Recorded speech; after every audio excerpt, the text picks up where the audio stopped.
Hello, everyone. My name is Marilla Bianco. I am the director of and founder of Work in Diversity. This is a little bit about me. This is my background. I have a PhD in developmental psychology. I work with neurodivergent people for more than 10 years now in a lot of different settings. I've been in the criminal justice system, working for the NHS and private practices. I am autistic myself, and I've been diagnosed later in life when I was 18. And now I am a founder of Work in Diversity, the founder of Work in Diversity, which is a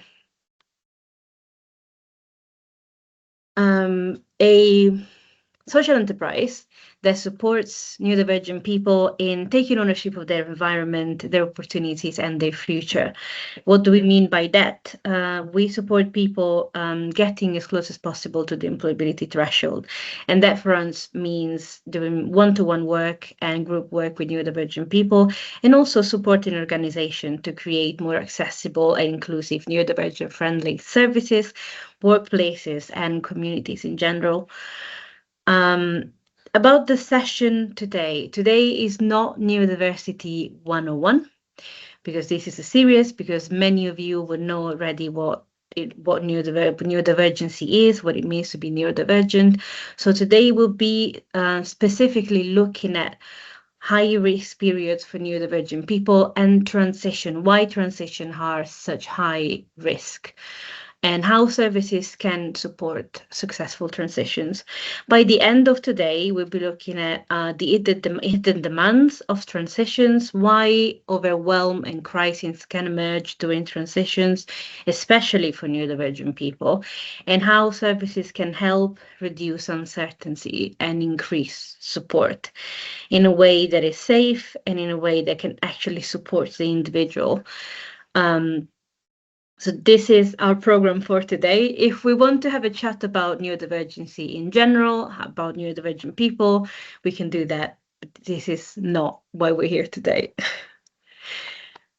So one thing to remember before we start, transitions are not events. There's not a single event. They are a process. So although professionals working around their individual might see one specific change, a person might be experiencing several at the same time. So one transition might become a new place, new people, new rules, new sensory environment, new expectation, new paperwork, new routines, new risk, new identity, all at the same time and more. So this is the key concept that we're going to be looking at today, the key thing that I want you to remember before we start. So what I want you to think before we begin, and where transition come up more often in your practice, in your work. Think on one transition in your one transition particularly in your service, and where do people often struggle the most? This could be prison release, moving accommodation, starting work, leaving education, anything that is specific to your work and your practice. And where do people usually struggle the most? You can write it down on a piece of paper. You can write it down on your laptop. I want you to keep it in mind. And I want you to do it because I'm going to ask you about it at the end. So now meet Alex. Alex is 29. Alice is going to come with us through the journey that we're going to go through in this training session. Alex is 29, is neurodivergent, has anxiety, and has had repeated negative experiences with services. Is leaving prison at the moment, and they're moving into temporary accommodation. They're also expected, as anyone who's going through this transition, to attend appointments, manage benefits, engage with probation, looking for work, and reconnecting with family. They're expecting to do all of this. We're going to look at exactly how it happens and why.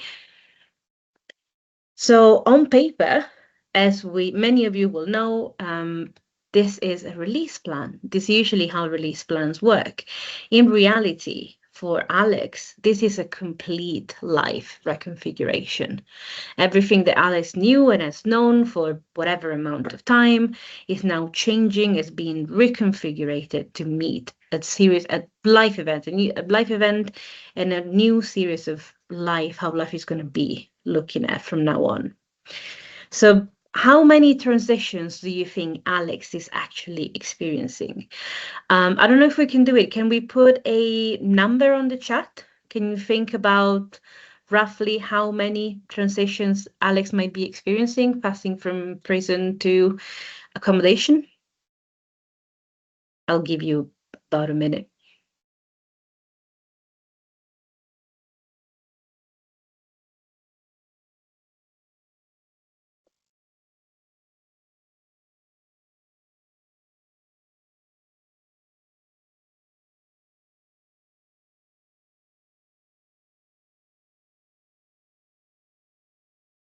And I can't check, so you need to let me know if we have any numbers coming through.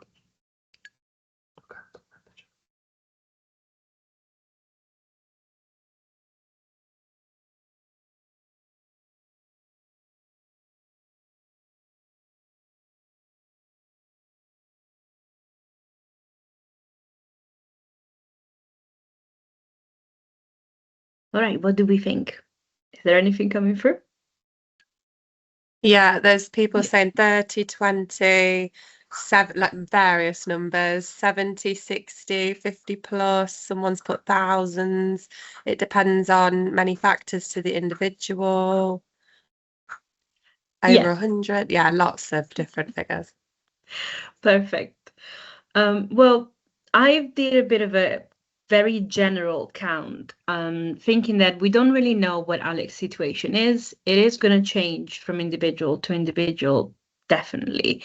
So just knowing what we know, just the fact that Alex is changing from prison service to accommodation, and just by knowing that, I have counted that they're going from custody to community.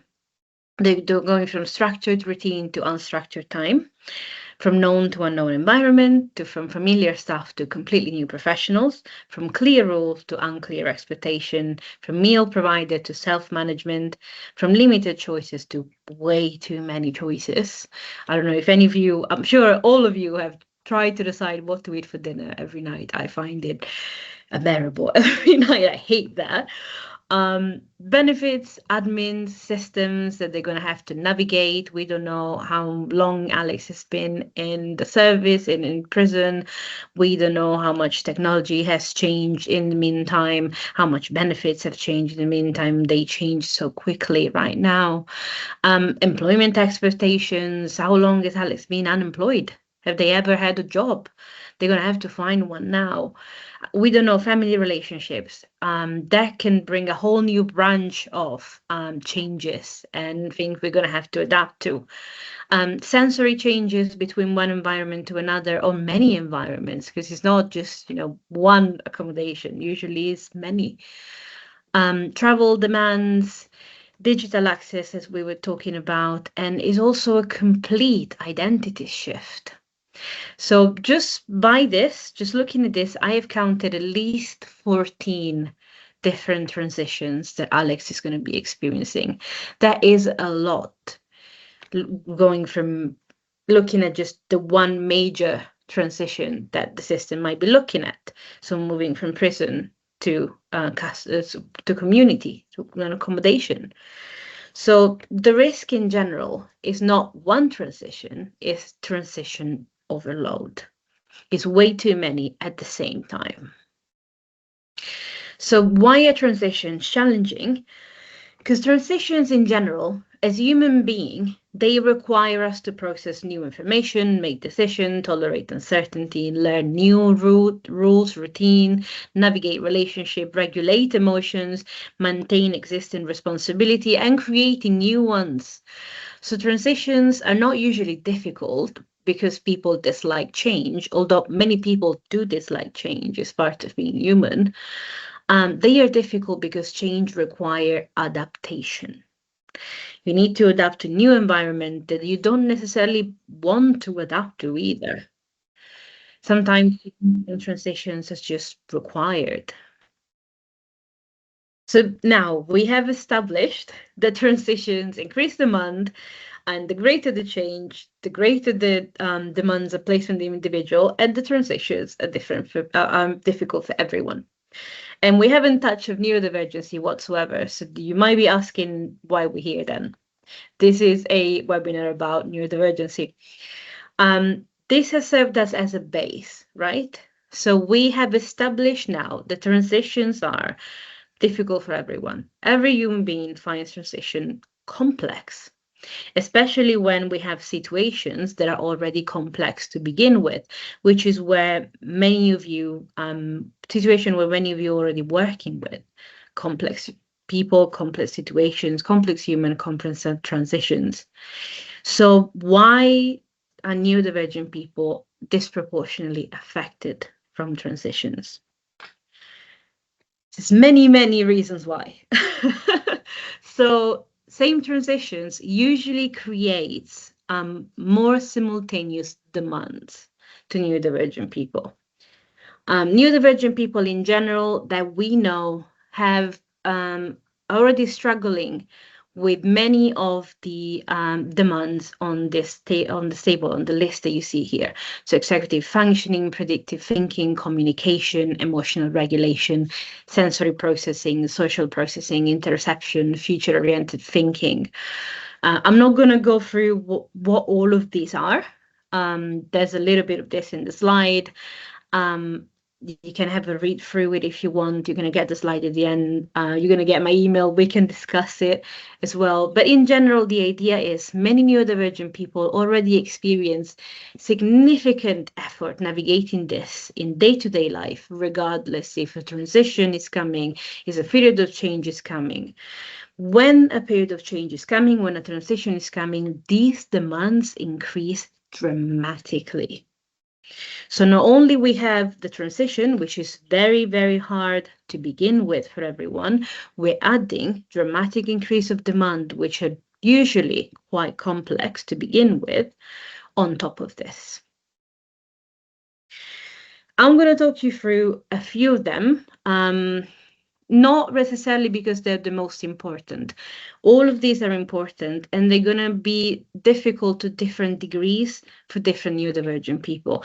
I'm sure all of you here have heard the phrase, if you met a neurodivergent person, you've met a neurodivergent person. All of us are different, and all of us experience being neurodivergent in a different way. There's so many symptoms, there's so many comorbidities. We all have our own neurodivergency. And we interact with our symptoms in different way, well, with all of these demands in a different way. So I might have many more difficulties with sensory processing than I have with social processing, for example, or interoception. So I just picked the ones that might be more relevant for some of the people you might be more likely to meet, and some of the situations you might be more likely to experience as professionals. So executive functioning, which I'm sure you know all about, and I might be preaching to a choir a little bit, but I'll explain it anyway. Executive functioning is the cognitive process that helps us plan, organize, prioritize, initiate, and monitor and complete tasks. So you understand why, by me just saying this, why this is extremely important in transitions, in complex event, when your life is changing, and why, if you already struggle with this in day-to-day life, when it comes to a period of change, when it comes to a transition, if the demand of this becomes much higher, this becomes much more complex to deal with. So this is the cognitive process that help us manage time, switch between activities, remember information, make plans, prioritize between competing demands, adapt when circumstances change. So if we think about Alex might be going through finding employment, finding a house, reconnecting with family, reconnecting with the outside world, looking at how much the world has changed, all of the list of 14 different transitions. and many more that we haven't looked at that Alex was going through, right? If they're having any difficulty with executive functioning, this becomes much, much harder than it already is, because they might not be able to switch between activities as fast, remember information that are needed for them to do all of the tasks that they need to do in the order they need to be doing it, or prioritize which demands need to be completed first. And we know as professionals that many of these demands are on a deadline. So looking at Alex, why does executive functioning matter so much for transitions? We discussed it. Transitions require increased planning, organization, flexibility, decision making. Is one decision after another. That's all transitions are, really, with making new decision for changes in our life. It's a decision making process. So what professionals may see is Alex isn't engaging. They're not engaging as much as I want to. They're not finishing tasks in the amount of time that is required. They're not meeting the deadlines. They're not coming to appointments because they're forgetting their appointments. What actually might be happening is Alex is struggling to organize, to prioritize, to manage competing demands during a period of significant change. Massive change is, again, a complete restructuring of Alex's identity and life and way of being. I chose the example of Alex as coming out of prison and getting into community because when I was working for prison service, I saw this happening many, many times. And I had a lot of people that we were supporting that they were discussing the idea of getting out of prison service as dreadful almost, because it was really scary getting out of routine, getting out of having decisions made for them and meal planned for them, and all of the things that come with being in such a controlled and organized environment to life that is practically much more chaotic. And if you have problems with executive functioning, that becomes much more complicated. Predicting thinking and uncertainty is also a big one. Predicting thinking helps us understand why things are likely, what is likely to happen next. So it's looking at future events, anticipating future events, preparing for change, understanding expectation, making decision, thinking about future events. Assessing risk is a big one. And all of this has to do with your sense of control. You're much more likely not to feel in control if you cannot anticipate change and assess risk. So if you're already in a situation of change, you're having a whole restructure of your identity, whatever bigger or small it is. Because again, Alex is an example of a very big life event change, right? But this happens in smaller transitions as well, because we're still likely to have to make decisions. Again, transitions are very much all about decision. We still have to assess risks, whether they're big or small, whether you're changing employment, whether you're going from one stage of employment to the next, so you're getting promoted, for example. You're still assessing all of the risk that may come from it. You're anticipating for future events. You're preparing for change. And if you have problems, or you have any issue with predictive thinking, assessing this becomes much more complicated. It's complicated in general, because it is in any transition. Nobody knows the future. But if you have any additional issue in predictive thinking, so in anticipating this or being able to understand expectation, this becomes much harder to do. So looking at Alex, you might have people in your service that keep on asking you the same questions over and over again. And we work with professionals, and professional at work university, a professional ask us, why is the person I'm supporting asking the same questions? Are they not listening?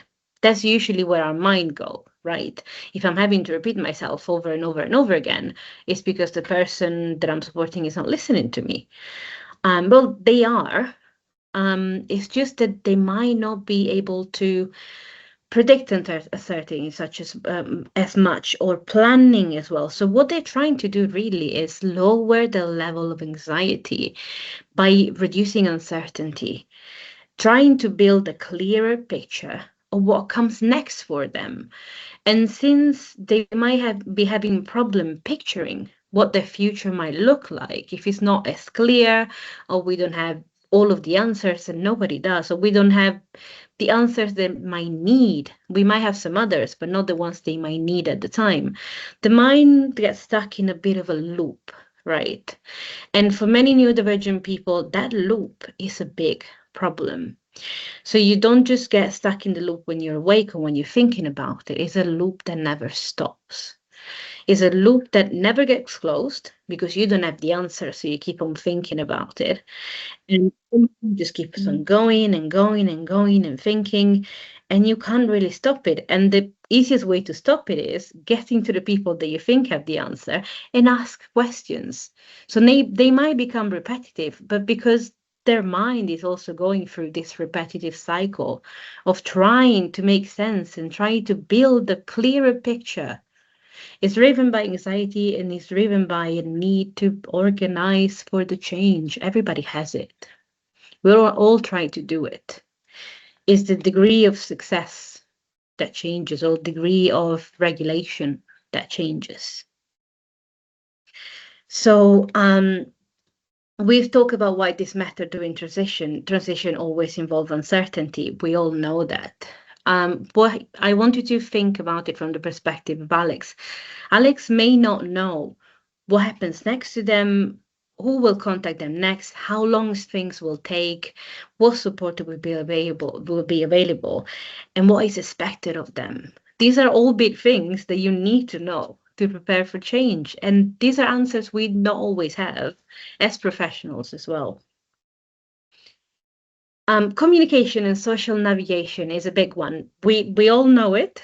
It's nothing new. It's probably one of the most talked about things when you think about neurodivergent people. Communication and social navigation is a big one, isn't it? Transition often require people to navigate unfamiliar relationship, talk to new people.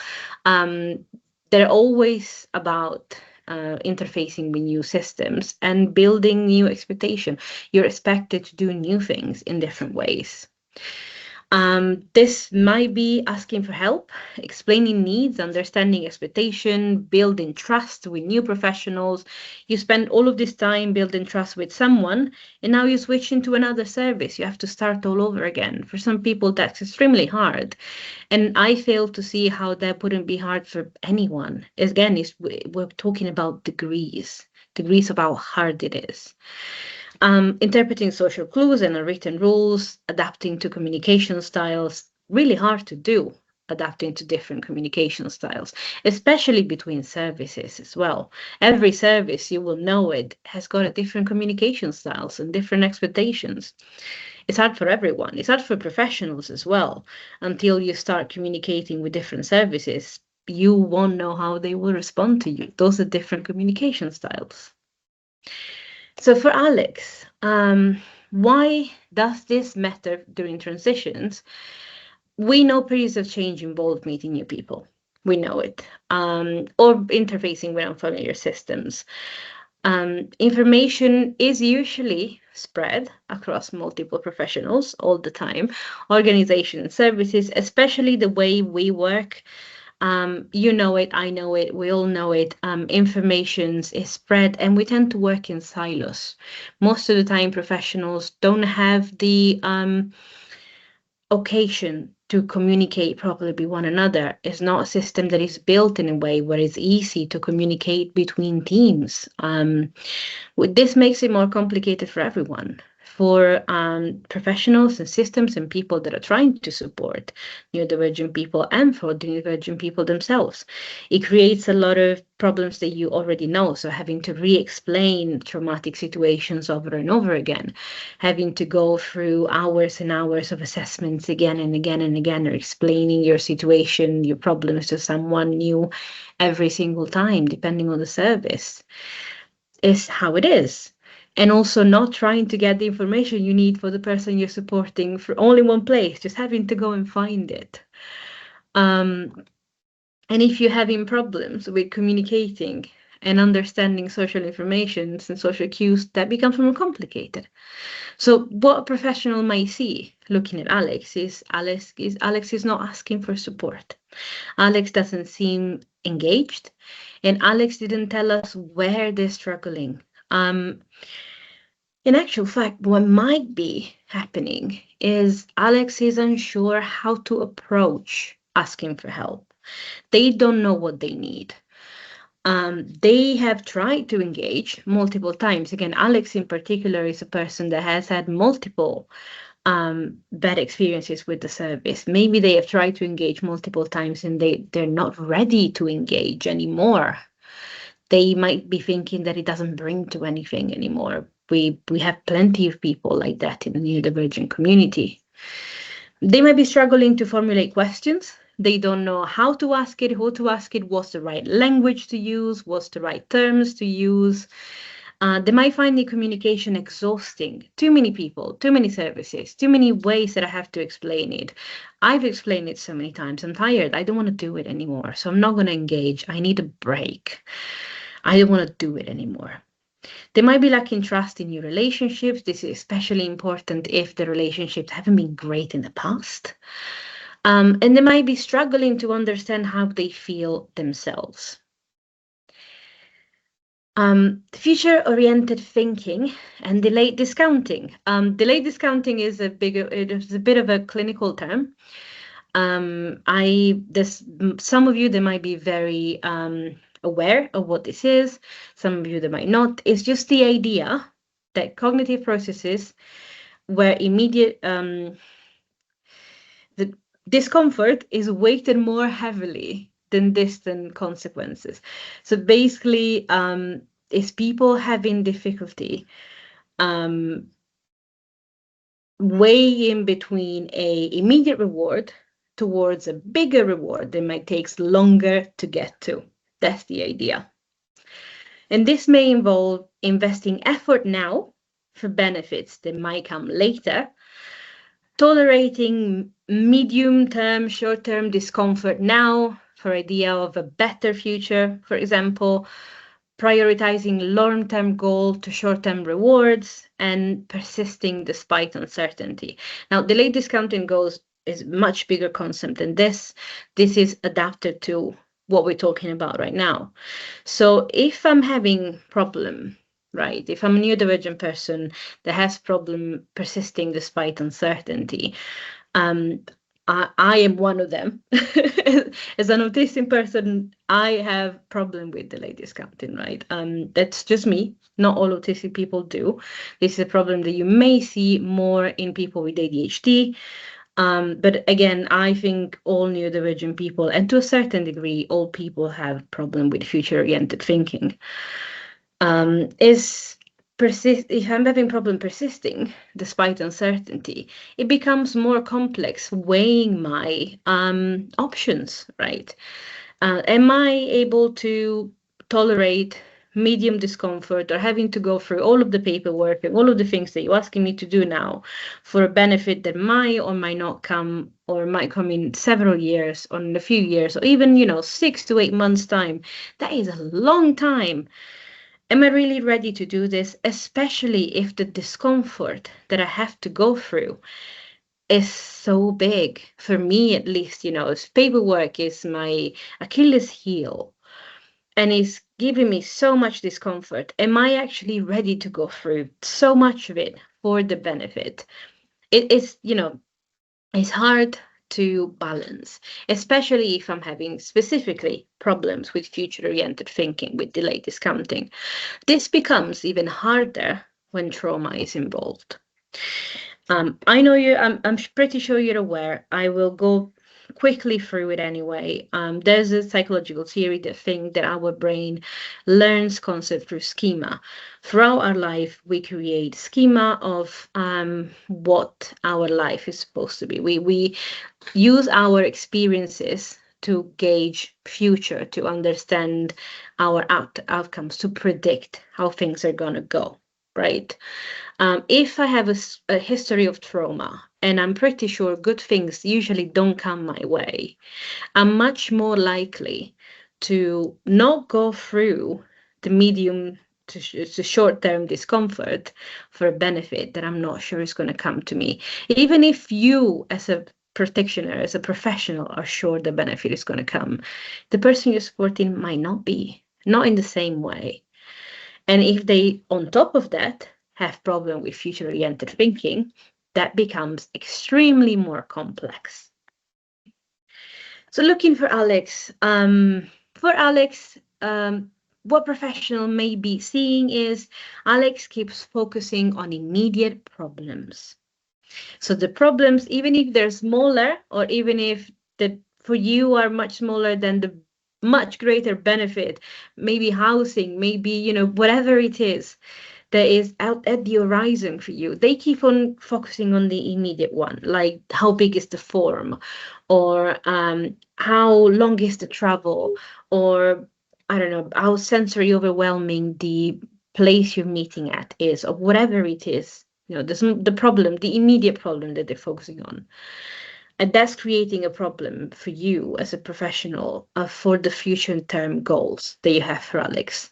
What might be actually happening for Alex is the immediate demands of this transition feel much more real and urgent and emotionally salient than possible future outcomes.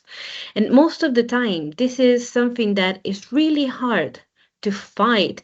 It's almost a core it's something that it comes from the inside. It's an emotional regulation. This response is something that you cannot regulate.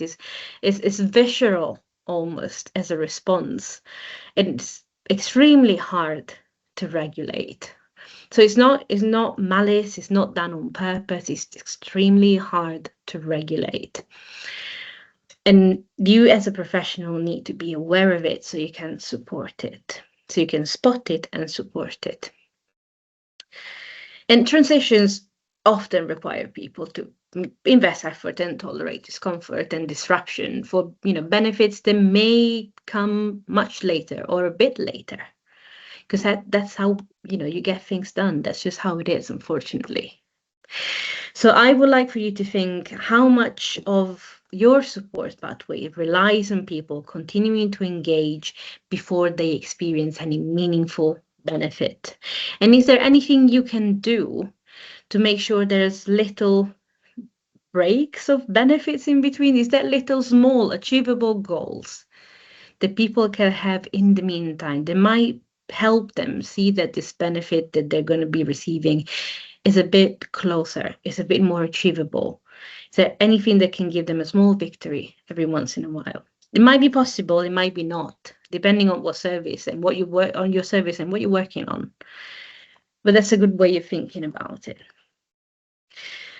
And that's I think it's the last one, is interoception and recognizing distress. Interoception is the ability to notice, interpret, and understanding signal from our bodies.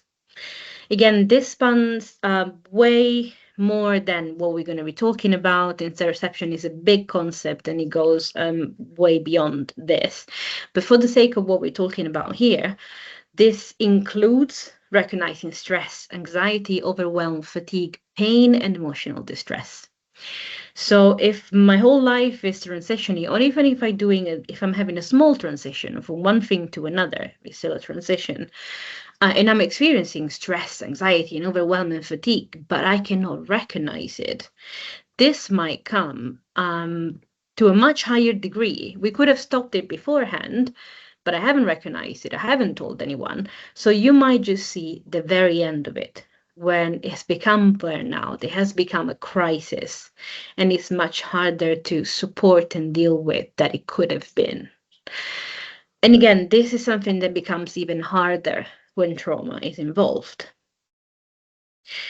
So why does this matter during transitions? Transitions are a period of great stress.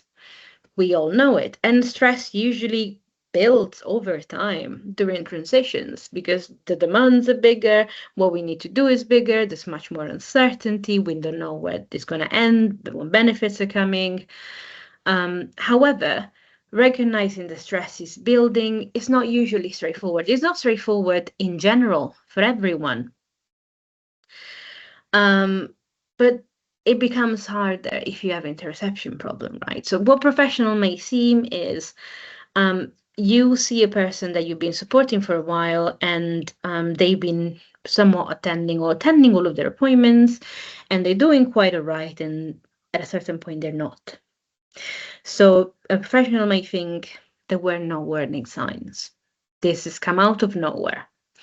And it might be a crisis, it might be burnout, it might be complete disengagement from one day to the next. The person comes to all of our appointments and does everything that they need to do, does all of the paperwork, and then they don't anymore. But what might actually be happening is this was not sudden.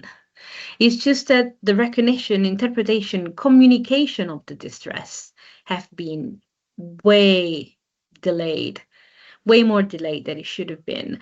And I have to stress it. I always have to stress this every time I talk about interoception with anyone. It's not malice, or it's not people want to hide the people that want to hide things from you necessarily. There might be an element of that. Some people are just not comfortable talking about when they're breaking down, when things are not going well, when they're anxious. But there might also be, there's an argument for people just don't recognize when they're feeling anxious, when they're breaking down, when they're in pain. So although it's really complicated, it might be easier if you have the possibility to get to know the person you're supporting, to get to know your client, to get to know your service user, so you can recognize small signs of distress. We'll talk a bit more about this in a minute, not in a great degree because this is a whole training on its own and is also different from person to person. But it's a good way of knowing that, it's not that there's no warning signs most of the time. It's just the warning signs are hard to spot and people might not know what their warning signs are, or might not know they're in distress at all. So a question for you is, how does your service identify somebody who is struggling if they're unable, unwilling, or unaware that they need to tell you, or if they cannot tell you at all? So now that we've gone through all of this, looking back at Alex's situation, at the beginning of the session, we thought that Alex appeared to be experiencing just one transition, right? Moving from prison services to temporary accommodation, the big one, only one. And if you look at it from a service perspective, not necessarily as a practitioner, not necessarily as you as an individual, right? But as a service, as a big service, you see one transition. You see this person is moving from prison to temporary accommodation. This is what's happening.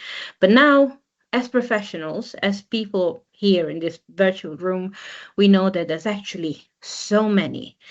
And Alex is neurodivergent, and on top of that, they're probably navigating a series of other demands, which might be executive functioning difficulties, uncertainty, communication and social navigation difficulties and stress, issues with delayed discounting, interoception problems, and many, many more that we haven't touched on, that they're there. And they're weighing even more of this very difficult problem with transition. So transition was never just about housing and moving housing. It was the interaction of multiple demands occurring at the same time on top of the transition itself. So it's not just neurodivergent people don't cope with change and they're not good at coping with change. Is look at how many demands change actually brings, whether it's big or small. It's not change itself, it's everything on top of it. So, as we said, it is rarely, it's everything on top, right? It's all of the demands. So it's rarely a single demand that make transitions difficult. Because I have no doubt that neurodivergent people and also non-neurodivergent people, everyone, If we were able to treat one demand at a time and have the time to treat one demand at a time, this would not be such of a big issue, right? Maybe demands would still pile on top of it, but if we could talk about transition as one thing at a time, then it would be much more manageable for everyone. But often this is not the case. 99% of the time we know this is not the case. Multiple demands accumulate at the same time. Different services may see parts of the picture. Again, we know we work in silos. We know that even if we communicate, everybody's doing their own little bit to help the individual. So we see different parts of the big picture. Housing may see missed paperwork, probation sees the disengagement, healthcare sees the deteriorating well-being of the person, and employment see a reduced attendance, not finding a job, or whatever it is, whatever this person is on the employability threshold. But Alex is experiencing all of this at the same time. And it's not that Alex has got, has got an agenda and is going to go, okay, I'm going to look at housing at 8 o'clock. I'm going to look at employability at 9. And then probation disengagement, I'm going to look at 12 because I'm going to take a break. It's not how this works. This is all coming together at the same time. And as we talked about, neurodivergent people usually have have a lot of difficulty switching their brain off. This is also going on loop, probably, in their brain all of the time, constantly, which is building this anxiety up and lowering their confidence at any given moment. So this is why transitions end up becoming tipping points. Not because neurodivergent people are fragile, but because this is a lot to put on someone. So stress rarely accumulates on a straight line. It doesn't go up or down. As demands increase, people continue to cope, right? We all do it. You don't have to be neurodivergent to cope this way with stress. We use existing strategy that we know. We increase our effort. We mask difficulty more and more. We sacrifice recovery time. We take more and more of our recovery time out in order to do the things that we need to do in this order, especially if we have deadlines and we want to get this thing out of the way because it's giving us anxiety. And we reduce other activities in order to get the things that we need to be done. But this creates a problem. Again, it's another loop. We take more and more time out, we get more and more stress, and this becomes the tipping point, the burnout. From everything to nothing at all. Our body breaks down, our mind breaks down. Capacity is not unlimited. At some point, all of the additional demands that we're putting on will exceed and will be too much to manage. In services, most of the time, the tipping point is the first thing we see, either because people come to us at the tipping point or where the tipping point has passed already. But we all know that this is rarely the first things that happen. And when we have people that are not at the tipping point yet, then we have to be very good at seeing that the tipping point is coming and do whatever we can, because that's the only thing we can do whatever we can to manage it so people don't reach that tipping point. It's not always going to be possible, but we can, we arm with knowledge to try and do whatever we can to stop it. So on transition stress, we talked about this. I thought this was going to be a very good way of putting into a graph that makes a bit of sense. So during everyday life, most people manage demand with support, right? You have a demand, which is, if you look at on the left of your screen, demand is this much, support is this much. Some people have more, some people have less. Probably a lot of the people that you're going to be interacting with are going to have less support than that, but in one way or another, they're managing. During and after the transition, then the demand goes way up. In our case, it goes out to the slide, but support stays the same. Sometimes it goes down, and even if it grows, rarely grows all the way with the demand. Is how it is. It's a reality, because demands, as we saw, there's so many, they build up so quickly, and we want to do as much as possible, but support rarely can keep up with demand. And that's where the gap emerges. That's where this tipping point can come through. And this, there's a whole other argument about burnout and masking neurodivergent people. But then again, this is not training for it. This is not the place for it. We have a whole other set of training for masking and burnout in neurodivergent people, because it's a big thing. So for Alex, as demand increases, Alex does not need to become more resilient. Now, I have a whole idea about resilience. Neurodivergent people are called resilient most of the time. I work with neurodivergent people for more than 10 years now, and the amount of people that have told me they've been called resilient or very aware of what they know and their mental health and how they work, yes. Because, the whole of these demands are built on top, and the way neurodivergent people cope with it, this is looked at as resilience. But in general, when there's a transition time or a period of stress, people rarely need to become more resilient. What they need is more support, as we said from the previous slide, from the graphs. They might need more predictability, more scaffolding, more communication, recovery time, support, more tools in place to help them deal with the transition better. What can professional and services do to make transitions safer, more manageable, and more successful? So we looked at how we established that transitions increase demands, and we looked at why neurodivergent people are disproportionately affected by transitions. Just one more point I want to make before I move on to what can services do is about the tipping point. Of course, we talked about why neurodivergent people are disproportionately affected by transition. That goes for reaching the tipping point as well. So although, as we said, it is difficult for everyone, and everyone reaches a tipping point eventually if they keep on accumulating demand one on top of the other, this point might come much quicker for neurodivergent people, because we are piling demands on top of demands already, and we're struggling already in general with, it could be executive function, it could be, all of those things that we saw before the break and more. The tipping point tends to come quicker, hit harder, and be a bit more complex to manage for us, to manage for people that are trying to support us. So that is an important point to make, an important thing to keep in mind. So what actually helps? There's a series of things that help, and it's going to be different from one service to another, from one system to another, and from one person to another.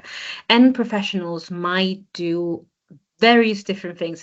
And also neurodivergent people, I find some of us are very good at knowing what helps us in situations, depending on the situation, depending on what we need to do. And some of us don't know. And might need some guidance on understanding what helps, especially if it's a completely new situation, a completely new transition. It's much harder to know what you need if you don't know what you're getting yourself into. So I put together a list of things that usually help. And I think tend to help regardless of the service that you work for, or the people you're supporting who are neurodivergent. I think this list work. Now, there's going to be some degrees of in what way you can implement the things on this list, and there's going to be some things that work better for your services and some things that might not work so well. You're going to know. But this is my list. When we work with services, when we work with organizations we're supporting, we tend to make a list that is a bit more tailored to what organizations and professionals need. But this is my go-to to begin with. And you can use it for neurodivergent people as well. We can use, for one-to-one as well in a different way. We can have a chat about it. So predictability, actually, let's have a look at this slide first. Predictability, communication, recovery time, scaffolding, relationship continuity, and flexibility. We'll talk through all of them, but this is my go-to list, as I said. So predictability and communication. Uncertainty always creates demand. We talked about it. Transitions always create demands, always increase the demands of things dramatically. Predictability is a very good way of reducing this demand. What usually helps is clear timelines, avoiding advance notice of change, avoiding uncertainty, basically explaining what happens next, consistent information. Written follow-up is my favorite one. I think it helps everyone. It helps you as a professional knowing what happens because you have so many people you support, and having a written follow-up with everyone really helps. That's a way of making it less labor intensive and less stressful. We can have a chat about it, especially written follow-up after important conversations. That's really important, especially if you have deadlines in there, especially if people need to do specific things for you. A written follow-up is so important. Clear expectation and responsibilities is also very, very important. It goes on to making sure that people understand what you expect them to do. Clearly, not just, yeah, I think they understood, but really making sure they understand what you expect them to do, when and how. Well, there's different ways of implementing this. I'm sure you know, again, it's going to change from one service to another, and you don't always have a clear timeline for things, and that's just, the reality of the world we live in. But every time you do have a clear timeline, or if in a certain point the timeline becomes a bit clearer what it was, you want to tell the person you're supporting as soon as possible, because that reduces the anxiety and unpredictability of things incredibly. It helps breaking up that loop that we were talking about. Why does it work? It works because predictability always helps. As we said, it reduces the uncertainty, it helps people make informed decisions. In a period of transition, as we said, decisions are everything. Decision is what transitions is at the end. You're making decisions one after another. And if you have problems making decisions, it becomes a little bit more complicated, like we talked about. So anything that helps me make those decisions in an informed way that I'm not gonna regret in a month time is magic. It's fantastic. And also it helps me allocate time and energy more effectively. Do you see how this all connects to what we were talking about before? If I'm having trouble with executive functioning, prioritizing things, giving me something that helps me allocate time and energy more effectively, it's fantastic. It's helping me out. It might not solve my problem, but it's definitely helping. And overall, I'm going to feel much more in control. And feeling in control during transitions and period of change is pivotal, especially for neurodivergent people. For Alex, instead of saying someone will be in touch, or we will let you know, or someone will contact you, try and be more specific. Now, I understand that that's not always a possibility. What I like to do in these cases is telling them that that's not a possibility. Not just say someone will be in touch. Just say, I'm sorry, I can't give you a clear timeline right now.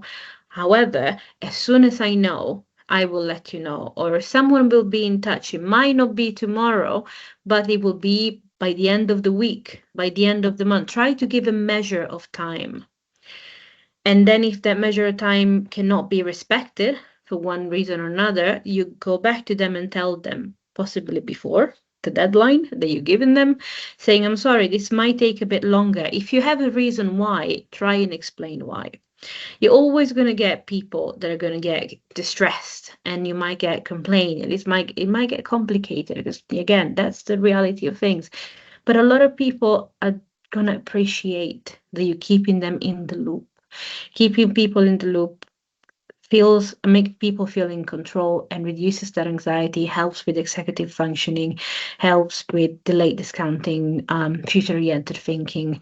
It helps with so much. When it comes to neurodivergent people feeling in control, it's pivotal. I have a whole argument. Again, this is a whole other keynote, a whole other speaking that we do, a whole other training about how much neurodivergent people are out of control of our lives. And helping us gain some of that control is extremely important, and this is a good way of doing it. It probably won't solve the whole problem, but it will definitely help. Communication. Information only reduces uncertainty if it is understood, remembered, and unstable. I would argue that the majority of training that we do for organization is some sort of communication training. Communication is extremely important. It's how we talk to people, how we make sure we're understood. And communication is something that neurodivergent people struggle a lot with. Understanding, explaining, navigating different kinds of communication, whether it be verbal, unverbal, different services, different way language is formed. Communication does a lot. And if you keep to the checklist that I've given you here, you're one step closer to support. Again, none of this is going to solve all of the problems. There's no universal solution, but it will help. Try and be as clear and specific as you can as in the language that you use. And that doesn't mean using jargon that's not clear. Might be specific, but it's probably not clear to the person you're speaking to. It's making sure they understand what you're talking about. And that goes into active listening. You're listening to them actively. You're not listening to respond, you're listening to listen, to understand what they're talking about. And then you're checking understanding. You're checking to understand that what they have said is what you've understood, and what you have said is what they've understood. This is done very easily by a quick recap. So once you've talked to one another, let's say Alex has told you about an experience that they had. You stop Alex for a second and you say, okay, my understanding of what you said is this, this, and this. Does this check out? So you were just giving them a sort of a recap to make sure you have understood what they said. That's another form of giving people a bit more control. And it's helping incredibly, because if that's not what they wanted to say, you're going to have a better understanding. And also, they're not going to spend half of the time after the session going in an anxiety loop, asking themselves if they understood what I wanted to communicate, which happens a lot. If you can keep to one message or concept at the time when you meet with people, that's great. Not all meetings have to be meetings. Some meetings can be emails or messages or other forms of communication. I'm very much a fan of that. And then if any message concept needs clarification and needs to be a meeting, then, so be it. But one message at a time gives people time to process information more, do more research if they need to, understand the concept, and then come back to you. This is not always a possibility. I understand that, especially in different services have got different deadlines. Some things need to happen at the same time. That's just how it is. But whenever is possible, that's a good way of doing it. Using different communication methods, I'm a big fan of. So again, not everything needs to be a meeting, not everything needs to be a message. Some people really struggle with phones or online meetings or face-to-face meeting. I don't need to tell you, So having a way of having different communication methods is really important. It's accessibility 101. I don't need to tell you, but just sometimes asking is just the best policy. What is the communication method you would like the most? And then if people don't know, you might be able to find out together. And that is a massive achievement for the person you're supporting. You can give people options. We have sort of a small menu that people can choose from in work university when we give different options of communication, and people just pick the one that look more interesting or they know they want, and then we go from there. And these might change over time. I'm sure you've heard about spiky profile and, the needs and symptoms and of neurodivergent people changing over time and changing with environment. So these might be different every day or in different times or in different situations. So this might change. Making it clear who to contact and when is also very, very good. We talked about it before as well. Making sure people know what they're doing, when and how. I'm a fan of people explaining things to me like I'm a toddler. Not many people like it, but I think it's a good policy. I'd rather get more explanation than less, so I know exactly what's happening and how. Or just, clear communication is not more information, it's the right information in a clear format. And consistency across professional, if possible, that's not most of the time not a possibility. But if it can be achieved, if you have a team, having consistency between your team, especially for the same person, that's really important.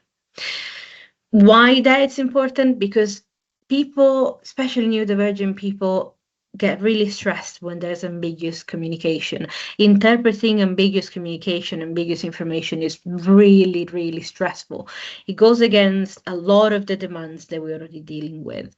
It creates problems with executive functioning. It creates problem with thinking about the future. It creates a problem with all of the things that we talked about just now. It leaves us in a sense of guessing. We have to guess expectation, we have to guess demand. That creates a lot of anxiety, and also it lowers the mistake anxiety and it lowers procrastination. I might make a mistake on this, I don't want to do it, I'm going to push it off and not do it. If I know what I'm doing, I might need a push to start, but I'm much more likely to do it. It also really hard for many people to remember a large amount of verbal information. And also you might have people that might not seek repeat clarification so much if information is there to begin with and is clear. So for Alex, instead of saying you need to engage with support services, full stop, or whatever sentence in that realm, very general, not really helping, you try and give them an actual understanding of time, places, who, when, how. What happens if you cannot attend? What happens when you attend? Where do you need to go? Specific, clear information. There's a whole study and way of doing this. I'm happy to have a chat. I'm happy to answer questions about this, but this is the way I would approach it. This is more of a systemic thing than a professional thing. We'll talk about it in a minute, but that's the way I would do it. Scaffolding and recovery. Scaffolding is my favorite one. I think everybody should be doing some scaffolding whenever possible. Support is most effective when it reduces complexity without removing autonomy. That is a mantra for me. That's what is supposed to be happening, right? We don't want to remove people's autonomy. We actually want them to become more and more autonomous whenever possible. We do want to reduce complexity, especially because it helps people become more autonomous. It doesn't reduce it. So how do we do this? We break large transitions into smaller steps. How do we do that? Clear information, smaller steps, more meetings, overall support, more professional involved, so the right people involved. We provide clear priorities, so we don't let people gauge what the priorities are. If possible, we provide the clear priorities for them with deadlines, if there are any. You do this, and then this, and then this. Why that is? Because. We reduce unnecessary decisions. If there's a decision that is not necessary now, we can postpone it. We might be able to do it. You give people a choice. Look, this is not necessary. This is why it's not necessary. Do you want to go for it now, or should we leave it after the important stuff is out of the way? Also, importance might will vary between one person to another. What's important for me is not important to you. So, giving a choice is always the best policy, as long as people are making informed decisions. Making support available before problem escalate, that's important. That's not always a possibility. Again, we can do whatever we can with what we have. And we factor in recovery time. That's important. It's not always possible, but it should be happening more. Sometimes it's more possible than what we make it possible. It's just a matter of thinking that some people might need more recovery time, especially if complex information is involved. So if you have a big meeting, maybe ask people if they need a day or 2 or 3 before you have another, before the race for the deadline start. It takes a bit more planning, but it helps the brain just absorb information better and feels less stressful. This helps a lot with executive functioning, with planning, with working memory, and will do wonders for decision making. Absolute wonder. And we're talking about transitions. As we said, there's such a demanding period, such a stressful time, and whatever can help with these 4 things that you see on the screen: executive functioning, planning, working memory, and decision making. That's the core of transition.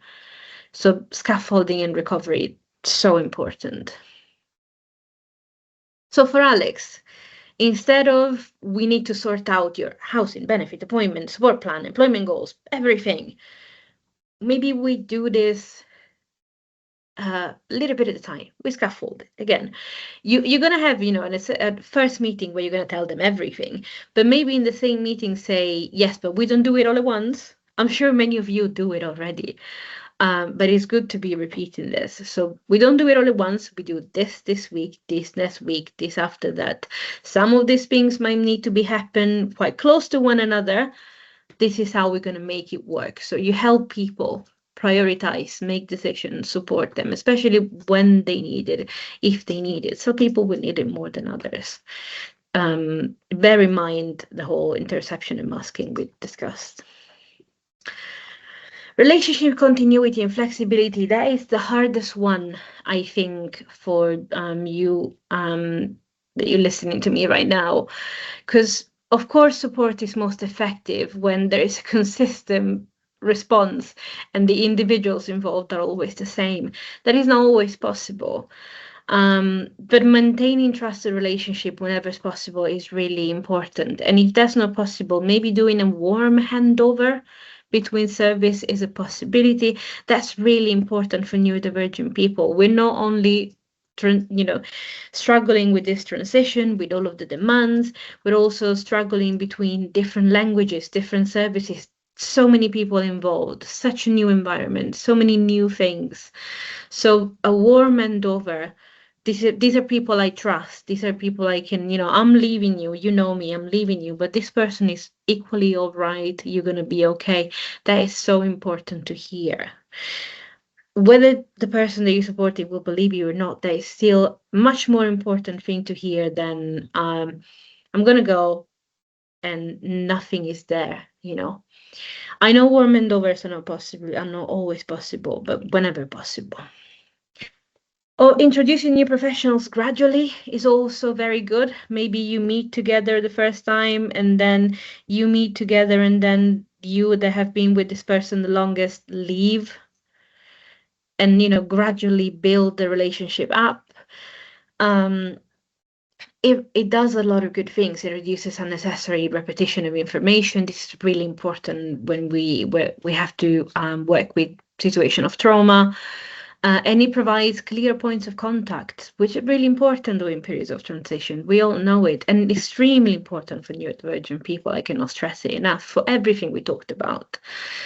It builds trust in the system, it reduces uncertainty, improves communication, it makes people feel safe, it gives people agency and control over their environment and their situation. It is pivotal, it is so important.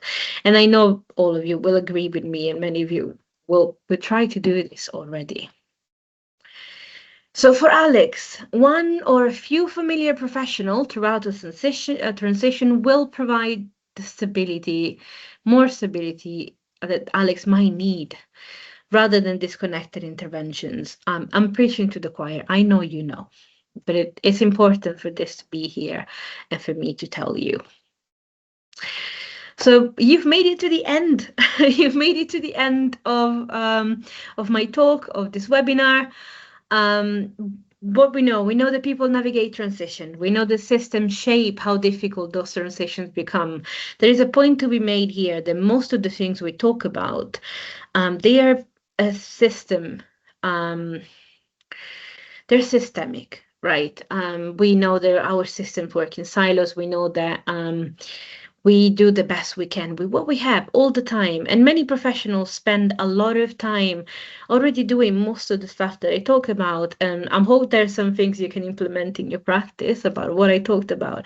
But if we do what we work at university and many other organizations like us called universal design. So we build all of this that we talked about into the system, then the workload that we have becomes much smaller and much easier for professionals like you, professionals like us to handle. And it benefits everyone, and it benefits neurodivergent people as well. So at the start of today's session, you identified, and I'm sure you wrote it somewhere on your piece of paper, on your laptop, on your phone, everywhere. You identified as transition that commonly occurs in your service and that people tend to struggle with. I would like for you to take a moment to return to it. And now that you've been through the webinar, and now that we talked about it, and we talked about everything that concerns neurodivergent people and transitions, and how can your service help make transitions a bit easier and safer? How do you increase predictability? How do you improve communication? What can you do to support neurodivergent people in your service between transitions in a way that is safer? I put a few questions here, and I hope you're gonna have a look at the training, ask yourself a few more questions and see what you can do to make it easier and safer. So what are the key takeaways for this webinar? Transitions are processes, not events. As we said at the beginning, neurodivergent people may experience additional demands during transitions. They will experience additional demands. We do experience additional demands in our day-to-day life. In periods of transitions, those increase dramatically, as we said. So we experience even more. Difficulties often emerge where demand exceed available support. So the more the demand, support doesn't keep up with it, the more difficult it becomes. And better outcomes require individual and organizational change and support. And we discussed this. So supporting successful transition is not about removing the challenge, it's about making challenge more manageable. I'm going to let you in on a bit of a secret. This is the first time we announce it. So we are launching in July our one-to-one specialist support for neurodivergent adults and young adults. It's going to be it's designed for neurodivergent people navigating diagnosis, employment, burnout, transitions, systems, and overall everyday challenges. It's a life navigation support and is online and Nottinghamshire-based support. And we're now accepting referrals, and self-referrals are also accepted. You can contact us, you can book a consultation with the QR code that is over there. Consultation will bring you directly to a meeting link, so you can book a consultation with me. And yeah, thank you so much. This is us. We really value your feedback. If you can scan the QR code, you'll be getting to a feedback form. Thank you ever so much for listening to me, and I hope this was useful. Do you have any questions? Oh, thank you, Marilla. Somebody's just asked about whether the sessions which you spoke about, the one-to-one sessions, whether they're Nottingham-based.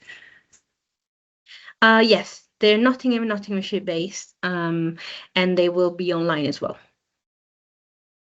Okay, thank you. Someone's just mentioned what age defines a young adult in relation to those sessions as well. 15 plus. 15 plus, lovely, thank you. And we do have one question so far around the session. So somebody's asking, what would be the best practice working with hoarding level 9 and autism being threatened with eviction? I'm sorry, could you repeat the question for me? Of course. what would be the best practice working with hoarding level 9 and autism being threatened with eviction? All right. Well, it depends on so many factors. So how progressed the situation is, what other factors are involved, and who are the people involved. Also, the kind of accommodation that the person is in. So that's the big question. What I would say is as many information. Well, I'm gonna need more of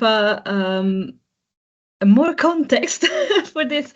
So does this person, what kind of accommodation is this? Do they have carers supporting them? Is there anyone that is supporting this person? Are they alone? Who is involved? It's a big question. I'm not sure whether somebody can pop that into, whoever has asked the question, and pop that into the Q&A box, and then I'll just ask Marilla another question, and then we can come back to you if that's okay. The lady who asked the question, Vicky, has responded saying temporary accommodation, they have a support worker. Okay. So I think the best practice would be, first of all, understanding how much the support worker know, why the eviction notice is in place, and how much the person, the autistic person, knows about what's happening, and how much are they in the loop. If the eviction is inevitable for one reason or another, so what you're doing is that you're preparing for the change, so the change in accommodation, then the biggest the most important task become preparing the person to the change in accommodation. If the issue at the moment is navigating the possible notice and you don't know if this is going to happen or not, then it becomes a different kind of problem. Is more complicated, and if there's anything that the person themselves need to do in order to make the eviction, to make sure the eviction doesn't happen. So it depends on the reason why the eviction is happening, really, and where they are in the process.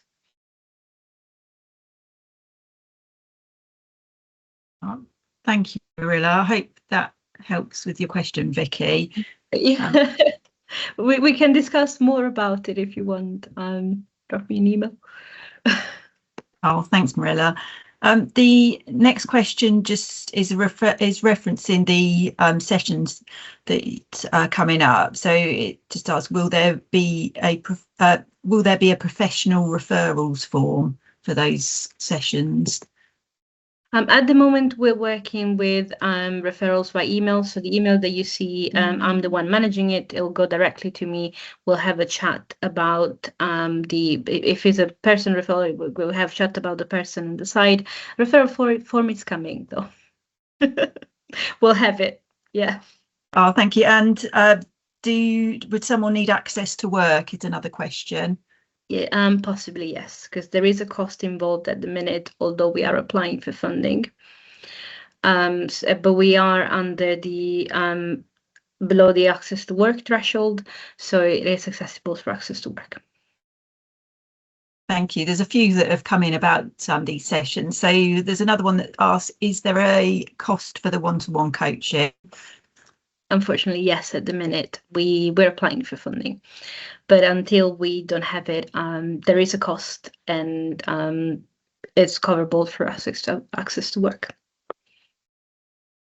Thank you. And can people in Derbyshire access the online service?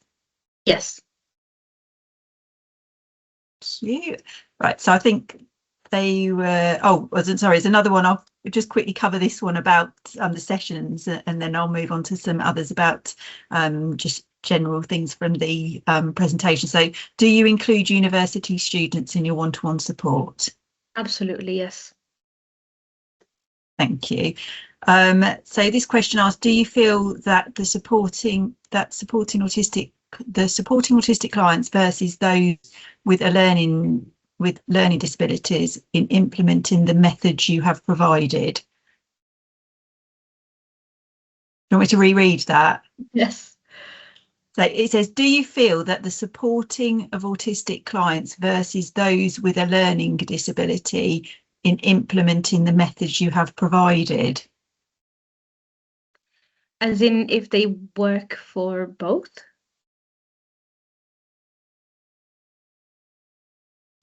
Can whoever's written that just clarify, because I'm a bit unsure.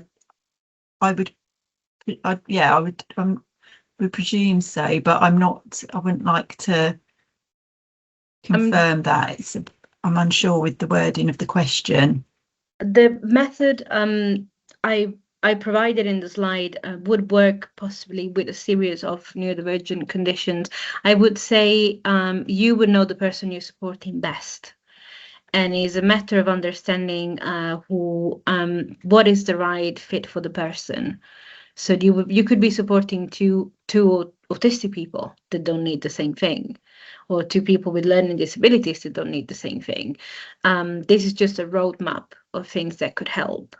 So I would say look at the person you're supporting. People with learning disability would have probably different needs on the same sort of roadmap than autistic people. It's going to depend on the person you're supporting, really. One of the, in a way, challenges, but also I think one of the pleasures of working with neurodivergent people is we're all different. So you're going to have to do individualized plans. There's just, again, sort of a roadmap that you can follow. I hope this helps. Thank you, Marilla. So the next is a comment as well as a question. So it says such a practical and clear training that is going to be useful for me both personally and professionally. So thank you very much. And it says your service sounds incredibly well needed as well, and I'll certainly be referring people your way. And the person asks if you have a mailing list that they can be added to. So don't know whether it's something we can put in the follow-up email. Definitely. We have a newsletter coming out once a month. It's volunteer-led, so sometimes it's a bit later, a week or so later than what it should be, but it comes once a month. And it covers all of our community initiatives and also organizational and one-to-one support. So it's got a bit of everything. And if you book a one-to-one session with me through the QR code, it will ask you if you want to get included in the newsletter.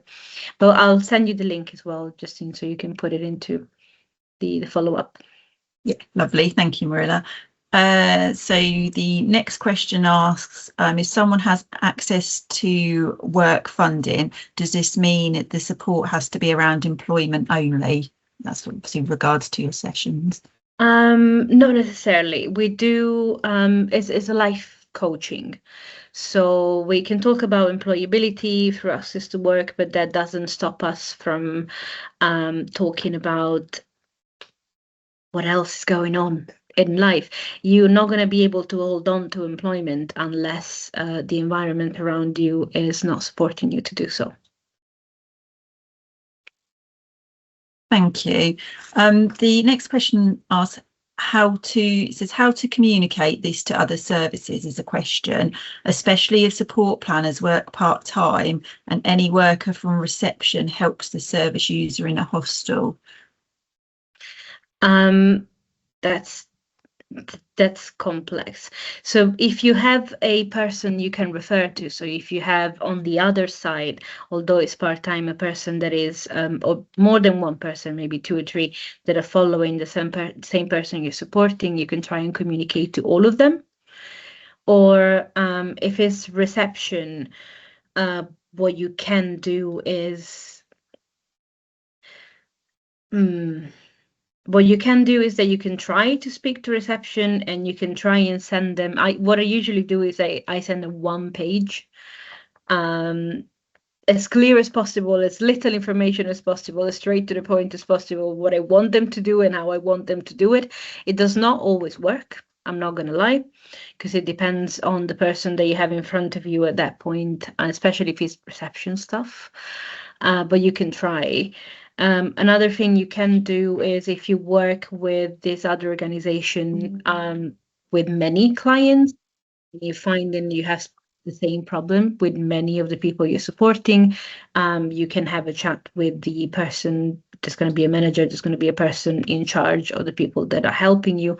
You can have a chat with them and see if the thing can be implemented on more of a systemic level. But that's a big conversation. Otherwise, I think the best approach is just having a chat with the professionals that are helping you. And it might be 3 or 4, depending on who's supporting the person that you're supporting. Thank you. And there's a question here that says, do you include people on probation in the one-to-one support? Yes. Thank you. Next question asks, does procrastination of an individual fit in with future orientated thinking and delayed discounting? I think so. Again, it's going to depend from individual to individual, but it's a pattern that I see a lot and that we experience a lot with the people we support and with the people that I've seen in the past 10 years and that I've interacted with, and a bit for myself as well. Usually, the more I feel a task is daunting or I feel a task doesn't have a clear expectation for my future, the more I would procrastinate and not do it. If it's not worth it, my brain will not allow me to do it. It's just no way around it. It's going to be different for other neurodivergent people, but for me specifically, if there is not a direct connection between how this is going to benefit me in the here and now or very quickly, for me, jump starting a process for my brain is just borderline impossible. I have to see the advantage of it. I hope it helps. Oh, thank you, Marilla. So the next question asks, can they be employed or can they be unemployed or have to be employed to access the course if not in university? The course for your sessions, for your one-to-one coaching. Access to work you can request even if you're not employed. So if you're going to access it through access to work, that can be requested even for unemployed, for people who are unemployed. Otherwise, again, if they're going to self-fund it, there is they're self-funding it, so they can come, no problem. And if we get funding, I doubt it's going to be a problem. That's going to depend on the funding that we get. And the session is going to be dictated, and the people who can come to the sessions funded is going to be dictated by the funding. Thank you. And is there a criteria to meet for the course? It's not a course, it's one-to-one sessions. But there is no criteria for that. No. Sessions, no. Okay, thank you. As long as they're 15 plus. Yeah. Okay. We don't require them to have a diagnosis per se. We don't support people based on a clinical diagnosis. If they self-identify, that's okay for us. We're not going to ask to see a diagnosis. Okay, thank you. There's a question here that says, how do you tend to respond to other professionals that don't see the value of this and challenge the systems? And it says, good work is often undone by a bad encounter when we have encouraged someone and supported them to take action and said that they would be supported, and then they get there and their needs aren't met. My very diplomatic answer to this, because I also have one that is not very diplomatic. Very diplomatic answer to this is you have to try and help them see the value of why the support is needed and try to take it away for the things they cannot accept or understand. There is a lot of professionals out there that still don't understand the concept of being neurodivergent, or there's a lot of misinformation about what being neurodivergent is, what being autistic is, having ADHD. A lot of professionals that I'm hearing lately, they think there is too many people who have a diagnosis of neurodivergency, so there must be something wrong with the system. And for some people that makes you less worthy of support. I don't know. But what we try to do when we encounter professionals like that is just trying to see what the value for them I know it sounds very bad. What the value for them is in supporting the person in the way you're trying to support them to. So if we implement these support measures, the person we support is going to answer quicker. They're going to do what they need to be doing faster, probably. They're going to I don't know, be more responsive. Whatever it is, that is also valued for the professional that is not collaborating. And some people are just not going to collaborate. But, you know, helping them see what the value is in for them sometimes help. Oh, thanks, Marilla. There's a couple more around the coaching. So one's asking, does online coaching mean video calls or a web chat, or is in-person coaching provided if the person doesn't have a phone or a laptop? In-person coaching is provided. We're looking for a venue, though. So in-person coaching will probably start a bit later than online coaching, because we're still looking for the right place, and we are a bit peculiar on the right place because we want it to be accessible, we want it to be a bit sensory friendly, and we have our own criteria for it. But it will be provided. We're just looking for the right place. If anybody has got any suggestions, please do let me know. Thank you. And I think this is the last question. It asks, can you talk to individuals' managers if needed, or can you only communicate ideas to individuals getting the coaching? I'm sorry, could you repeat that?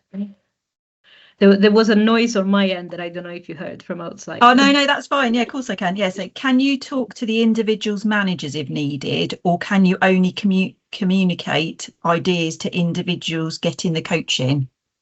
Oh, no, we, as Work in Diversity, our main support for organization is managers and leaders. So what we've done so far, the coaching is new, it's starting in July, but what we've done so far and what we will keep on doing is speaking with managers and leaders and organizations. So we use a systemic approach, supporting organization evolve their system. I'm going to use the word evolve in a way that supports everyone, supports neurodivergent people, and also make sure that the people that they employ don't have to do triple the work all the time. So yeah, we can speak to managers, definitely. Oh, thanks, Marilla. And somebody's asked around whether the coaching is video calls or it says, I've lost my question now, sorry, the video calls or web chats. It could be video calls. There's no pressure of having the camera on. It could be on the phone. For web chat is a service that we want to offer. We're not able to offer it right now because it needs a bit more planning and GDPR regulations and understanding how that's going to work. So it's not available at the moment. Hopefully will be available very soon in the future, but not now. Okay, thanks, Marilla. And somebody's just asked about what times can appointments be made. They've questioned 9 to 5, but yeah, what time can the appointments be? We're going to start with 9 to 5, but in a flexible way. So if there's somebody that needs the appointment and it's not necessarily the 9 to 5 range, we will try and make adjustments for it. Ideally 9 to 5, but on a case-to-case basis. Okay, thank you, Marilla. I think that's all of the questions. So yeah, thank you ever so much for, oh sorry, I've got another, I think you've answered this though. It's asking, will there be a professional referrals form? And you said that there will be one coming shortly, won't there? Yeah, okay, yeah. Lovely, thank you. We're working on it. It will be on the web. We're launching our new website. So if you go on our website, I preemptively apologize because it's a bit confusing at the minute and not all our services are there. And the reason for it is we're launching a new website by the end of June. The new website is going to be more accessible, more streamlined, and the referral form will be on there. Thank you, Marilla. We've just had another couple of questions that have come in. So do you have social networks that we can signpost to? That was one of the questions. That is a good question. We have we have LinkedIn. We are making an effort to be a bit more active on social media. It's a bit of an Achilles heel for us because we are such a small team. We are about 15 people, which sounds like a big team, but it isn't. None of us is a social media expert, but we are making efforts. And I think the next one is going to be YouTube and Facebook. But for now, we only have LinkedIn.